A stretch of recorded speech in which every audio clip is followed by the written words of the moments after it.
لە ڕاستیدا بەختەوەری ئەوەیە کە زۆر لێتەوە نزیکە، ئەوەیە کە تەنها ئینسان لەگەڵ ناخی خۆیدا ئاژوتەوە، لەگەڵ ناخی خۆیدا باشبی، ڕواتەبی خۆت خۆشبەخت دەبی. ئەوەیە کە لایەنی ڕوحانیەکە کە پەیوەستبوونە بەخوای گەورە لە یادی نەکەی، دڵنیابە ئەتو خۆشبەخت دەژی. بەڵام خۆشبەختیەکە ئێمە باڕاستی بڵێن، باواقعی بین، لەسەر زەوی خۆشبەختیەکان هەمووی کاتین.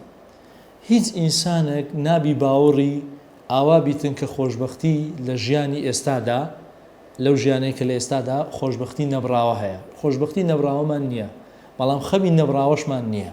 بە هەمان شێوە خۆشی هەیە و ناخۆشیش هەیە.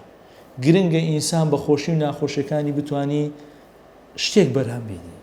هەروەکو ئەو نانەواخانەی کە بۆ با بڵێن بۆ نەرمکردنی هەویرەکە پێویستی بە ئاوە، بۆ ڕقبوون و جوانبوونی نانەکە پێویستی بە ئاگرە، بە ئاو و ئاگر توانیوێتی نانێک بەرهەمبینی خزمەتی کۆمەڵگەی پێ دەکات.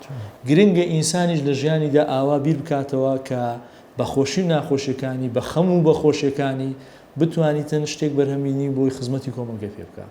من دەستخۆشی لە هەردووتان دەکەم. زۆر بەخێر بێن سەرسەر و سەرچاومان.